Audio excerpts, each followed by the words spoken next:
You're listening to Design Between the Lines, the only design and home furnishings podcast where we talk with the movers and shakers, industry innovators, and lifetime legends of the home furnishings industry. It's here that I get a chance to sit and chat with the influencers shaping the industry into what it is today. This episode of Design Between the Lines is presented by International Market Centers. IMC is the world's largest operator of premier space for the furniture, gift, home decor, rug, and apparel industries, and operates nearly 20 million square feet of world-class exhibition space in High Point, Atlanta, and Las Vegas. Today, we welcome two wildly successful High Point-based industry veterans, Brinson Christi Barbour. As the Vice President of Strategic Marketing for the Media Matters, Brinson is easily recognized for her big-picture approach to marketing. She has successfully employed 25 years of experience to assert her mastery in revealing the essence of her clients' companies and fostering the success of their brands. Christi Barbour, founder and partner of Barbour Spangle Design, can often be found delivering informative and high-energy talks centered on all things design and merchandising. Her expertise stems from over 2 decades of residential and commercial experience, and she continues to be an exceptional force behind all major home furnishings markets. Ladies, welcome to Design Between the Lines. Thank you. I'm excited to be here. Yeah, absolutely. We are glad to have you. I'm going to start out by asking a little bit of some historical reference from both of you. One is, Christi, what attracted you to the design industry? I would say my journey was probably a little bit more organic. Although I grew up in High Point, I wasn't exposed to it as a child. I was one of those kids that rearranged my room often. So it was in me. I just didn't know it then. And in college, I had the good fortune to have a suite mate who was in the interior design program. And so I found myself in her room helping her with her projects and homework much more often than I liked to work on mine. And so after a couple of semesters, she suggested that perhaps I should consider changing majors, and I did. And that's when I started the interior design program. Wow, so that meeting kind of energized the whole pathway you chose. Absolutely. That's I wish I amazing. still knew her. Well, Dawn, what great pathway brought you to the merchandising and marketing side of the industry? Well, like Christi, I didn't come at it in a direct fashion. I was pretty oblique at it. Everything that I had done leading up to this had some sort of research, marketing bend to it, but I really hadn't identified that. It was actually Dr. Richard Bennington who put his finger on it for me. I was working at what was then High Point College, and his office was just down the hall from mine, and we were having a lot of conversations, and he said, "Have you ever considered public relations, advertising, marketing?" Because that was sort of what I was doing for High Point College at the time. Mm-hmm. And it just planted a seed in the back of my head that eventually turned into this long career that I've had in home furnishings marketing. Well, you mentioned right there I'm guessing it's certainly an inspirational person in your career, Richard Bennington, Dr. Bennington at HPU. Christi, were there mentors along your pathway? Were there other possible inspirations beyond the first one you got to change your directions in college? Yeah, I would have to give credit to the first person that I ever had a job with, and that was related to interior design, and that was Barbara Dalton. At the time, she owned Dalton and Associates, and I did an internship for her between my junior and senior year in college, and then upon graduation, she suggested a job path for me that I took, and shortly thereafter, probably less than a year, she came back and said, "Okay, now I think you're ready to work for me." And so I worked for her for several years, learning from her, and looking back on that experience, she was a great teacher, and I learned a tremendous amount under her leadership. Well, Dawn, something about that. I know, obviously, Dr. Bennington, others in your pathway or career that kind of helped you find different path, different bends in the road, if you will, as you came this way? Sure. Most particularly, there was a woman who was in the industry for a number of years as an executive consultant and a marketer. Her name was Linda Jones. She was the wife of Ron Jones, the CEO of Sealy and other companies.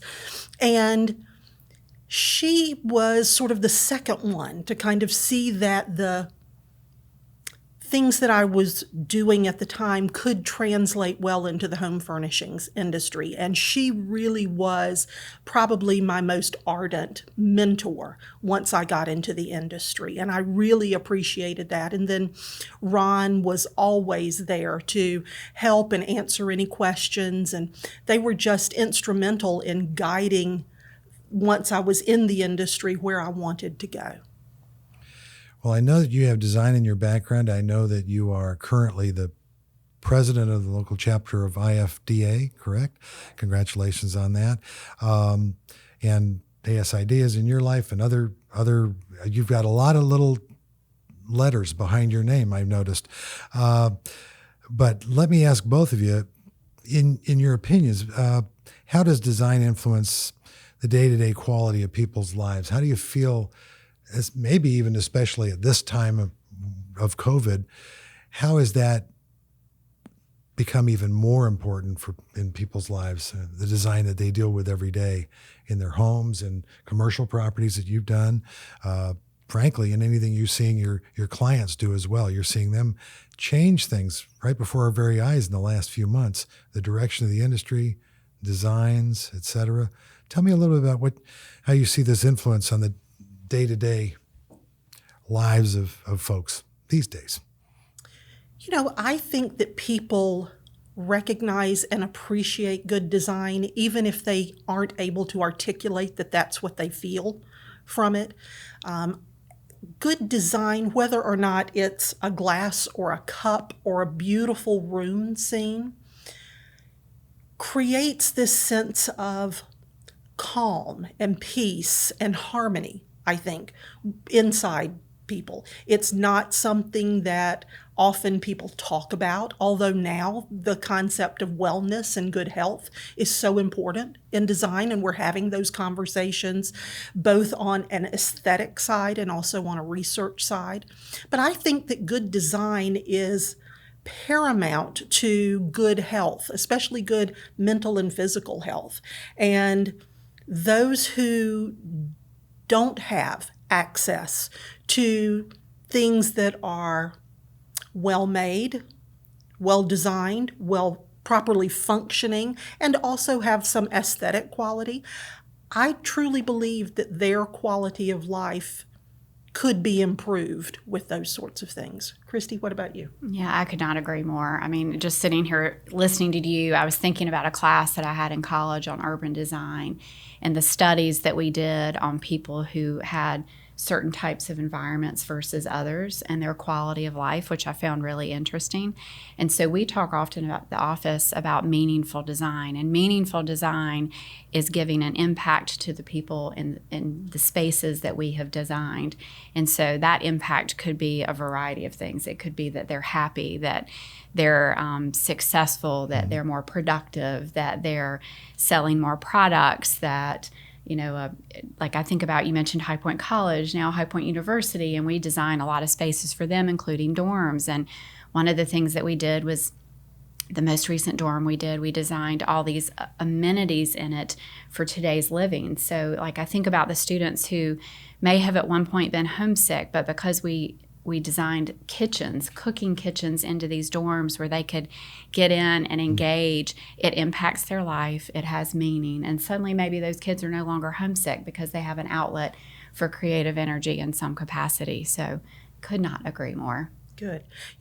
John, another aspect of this is something that, people really don't think about: user interface. And I think that's what we're talking about in a lot of areas. That's talked about in technology all the time. You pick up your phone or you look at your computer, and the way that it interacts with you and the colors and the integration and all of that is terribly important to how you feel about what you're doing with it and how easy you're able to do things. And I think that if we in the industry talked a little bit more about user interface, maybe other people would start to recognize that home furnishings, particularly furniture, accents, accessories, all have that same kind of user interface with it, and that how people act and react to it, and how we as either designers or the folks that are in your organization, ISFD, create these things, then we could express it better. And, I know we're going to talk a little bit about storytelling later. I think that's a big part of the storytelling element. Oh, absolutely. Absolutely.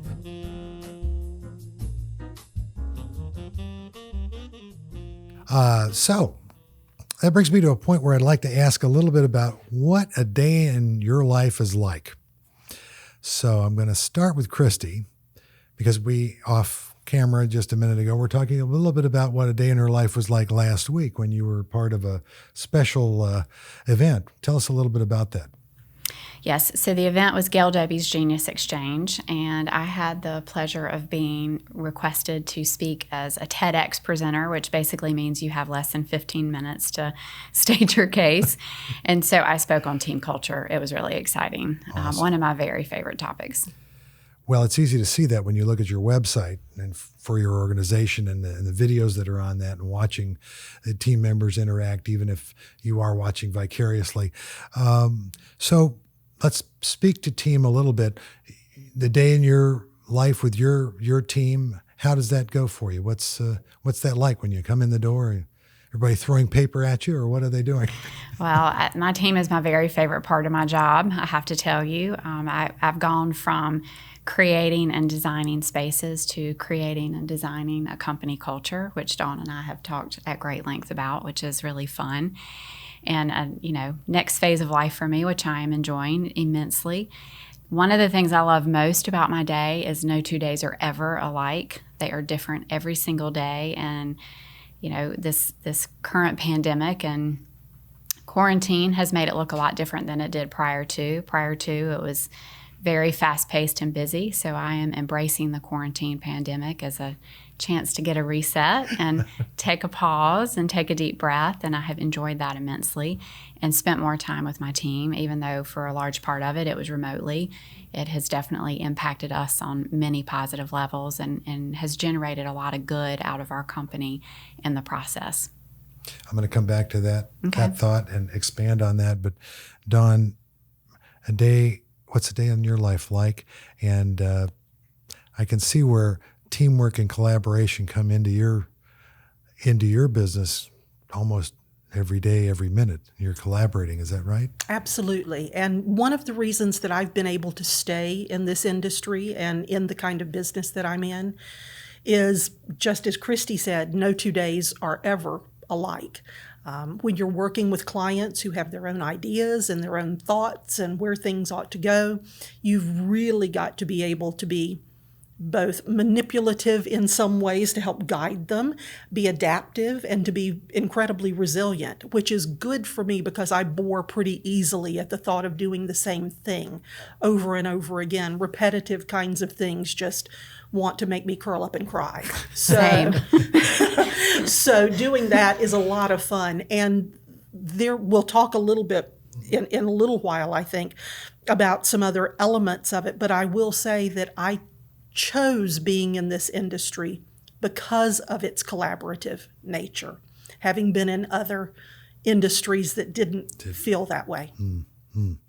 Well, speaking to that, your approach to addressing your individual client needs, I mean, I'm sure it's a Q&A session. It's a get to know you kind of thing in both your cases. I mean, that's something you both have to share. You have to get to know a client, in some cases for the first time ever. You've never met the individual or group.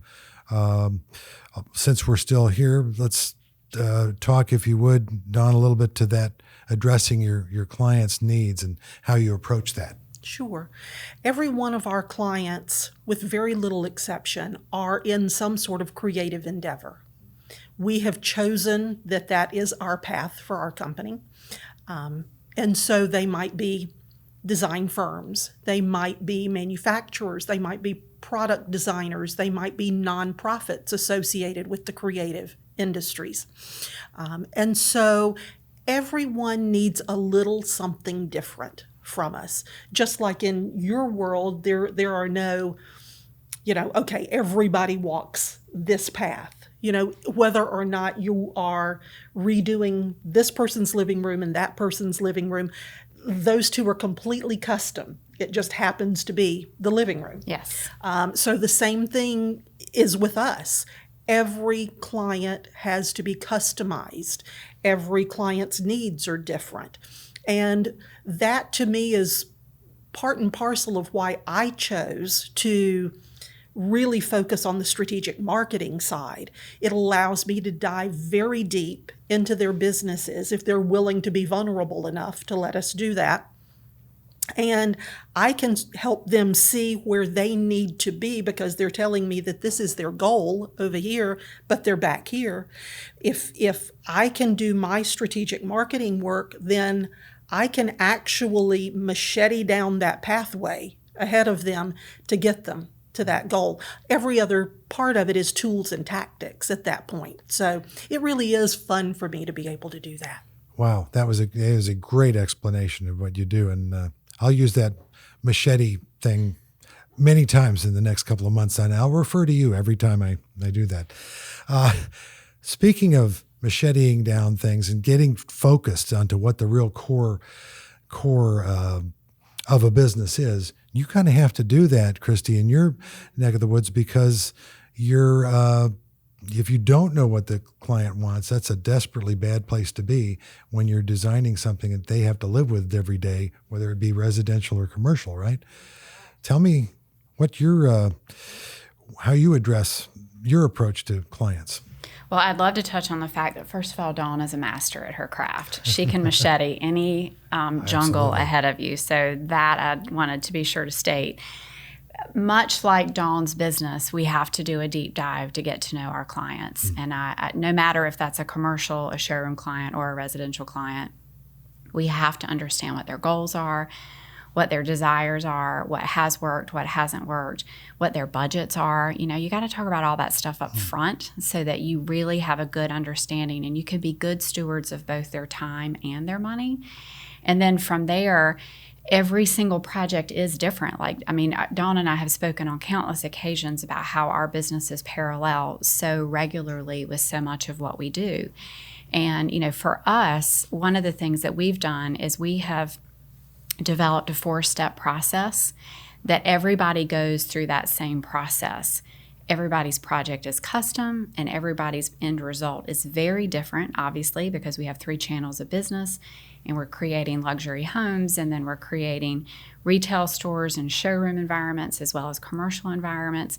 But every single one of those projects, no matter how different they are, all follow that 4-step structure. And that helps us be efficient and streamlined and have processes so that we can get to that end goal down that macheted path, as Dawn referenced, as quickly and as efficiently as possible so that we're meeting timelines and meeting that ever-present deadline, and then we're also staying in budget. So all those things are very important to our clients, and we put those top of mind for us as well.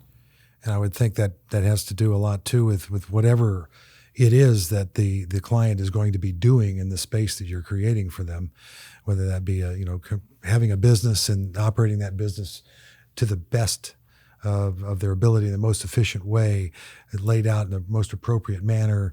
All of these, that's so many things that you have to keep control over. And I commend you on doing that, number one. Number two, having a plan going in that your team is aware of is a big, big step in getting to know your clients. So compliments to you. Speaking of clients, getting to know people and protecting their voice and boosting their voice, if you will. Dawn, tell me a little bit about once you get to know your clients and you understand where they're coming from and you want to, say, boost their voice in a specific way to a specific audience that they're going to address. how do you play that for the client? What do you say to the client at that point to say, okay, here's what we're proposing. What do you think of this? What's your angle of approach on something like that? Sure. We do that a lot because we can be going down a particular path and then have to pivot for things. And when you pivot, then you have to readdress and reassess those things.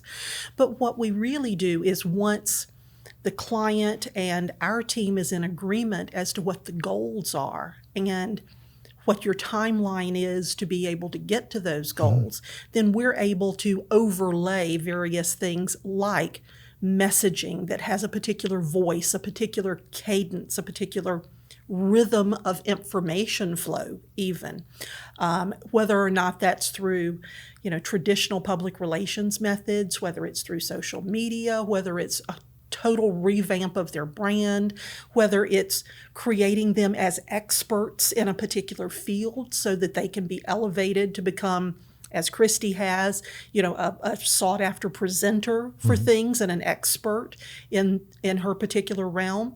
So once we have all gotten consensus on what the end is, then it's usually pretty easy for the client to see how we can lay out those steps. They've bought into it already. I think it's a lot like what Christi and her team do, that once they've gotten a client really comfortable with what the vision of the end result is, not necessarily what the actual result is, but the end result, then they allow you to move the way you need to move to get to that point that makes them even happier than they thought they were going to be. Yes. And that brings me that opportune moment to throw into between the two of you, for conversation purposes, what you feel the significance of storytelling, both in design and marketing and merchandising, has to the overall scheme of things, of your two pathways, because I know they coincide right there. That's a crossing path if I've ever heard one. And one of the things several of my guests have said over the last year or so is that storytelling with the current generation, with the millennials and beyond, has become a huge part of how they buy things, how they look to buy things. What's the story about this? What's the story about this person who made this furniture or this company? Or, what's the story behind these people that are telling me what they're telling me? I'd love to hear your take on that. And whoever wants to start, go ahead. Well, obviously, storytelling is incredibly important in the presentation of product, but also the inspiration and the aspiration of wanting the kind of lifestyle that is represented through the kinds of designs that Christi does or the kinds of furniture designs that ISFD members would create. And so for us, in my particular industry, we have morphed from this sort of ethereal storytelling element represented a number of years ago, and some of your listeners might remember this. The furniture industry had never done a particularly good job of telling its story until we were all shocked by that beautiful Ethan Allen commercial that came out about their British West Indies collection, and it had the salamander crawling up the post, and they were talking about how it was all infused with the flavors and the designs of West Indies, and everybody went, "Oh, are you kidding me? That's what we've been seeking all this time," and they did it in less than 60 seconds. Mm-hmm. And so there became this sort of amorphous storytelling for a while. That has gone by the wayside now. In retrospect, it was very good for creating this kind of fictionalized story or a product collection that was based on someone that didn't exist. For example, grandma's attic or whatever it happened to be. Nowadays, I think what people really want is the authenticity, to tell the story of authenticity behind all of this so that they can understand that it also represents either something that they espouse to or that they aspire to or that they want to support. And so I think that we have moved in a really good direction in telling those stories because it allows us to be transparent and genuine and, I guess for lack of a better word that I've already used, authentic in what we're doing. authentic is a great word, don't It's you? a great word. Absolutely.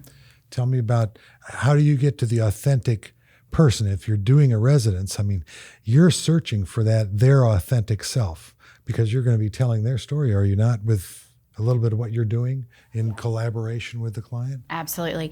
I tell our clients before we ever even start the project, before we're contracted to do work, that our brand ethos, so to speak, when some people come to designers because they have a look. The other designers, and I consider us in this category, are the designers that really embody the personality of who lives in that home. Mm-hmm.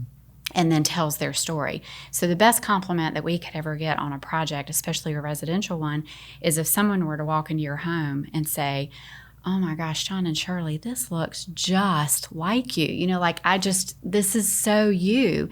That's the best compliment that we can ever get. Not that, oh, we can tell so-and-so did this project. And so, thinking about the authenticity, one of the things that I feel is really important for a home is, when we're looking at products, it's not all about the style. It's about the quality and the craftsmanship and the thought that goes into the products that are selected and the thoughtful placement of where those products are placed so that they can live their lives based on the way that they want to interact with each other and with their guests, that they have the materials that feel good when you touch them and have that quality of hand when you grab that handle or the doorknob or touch that table. And so we're looking for, back to Dawn's storytelling opportunity, we're looking for products that do tell a story. It's like we just finished a project down in the Turks, and a couple of pieces that we pulled in were antiques, not something you would typically think of to put in that kind of environment. But again, we wanted to be able to tell that story, and clients were thrilled in the end. And there was a story behind the pieces that we selected, and so they fell in love with the story behind the pieces that we selected and they ultimately used. And then that felt reflective of them because they wanted a home that didn't feel like a showroom, but felt collected and curated and global over time because they travel all over the world. And so, the storytelling for them and the reflection of their personalities was in that curation of products from all over. That brings up another point. In the other kind of work that you do, primarily in showrooms, yes, our businesses really overlap in that particular realm, because Barbour Spangle is a bit of a master in creating not just beautiful spaces in showrooms, but creating the visual merchandising that allows for the selling to happen. And in order to do that, they have to know so much about the product, so much about the potential buyers, so much about how the sales flow can work. Mm-hmm. So they've got to be really, really tied into that. And then what we do is we overlay on top of that the story that is followed through the pathways that they've created for us. And so that's how, in the best of circumstances, a manufacturer or a brand can really leverage both the design and the marketing side as to allow us to collaborate and work together to create this seamless approach to the sales opportunity, because we're not there just to make pretty. We're not there just to talk pretty about things. Yeah. The client's end goal is to get that order and to get that placement. Yeah. And that's what Christi's team and my team ultimately are looking toward, and how do we use our best talents to get there? Well, what you just defined was, I think, how you harmonize your creativity with the business goals of either your client or the people whose home you're creating or whose business you're building out. Wow. I didn't even have to ask that question. Thank you for doing that. That was wonderful. So that brings me to want to ask you a little bit about how things changed in the last 7 months.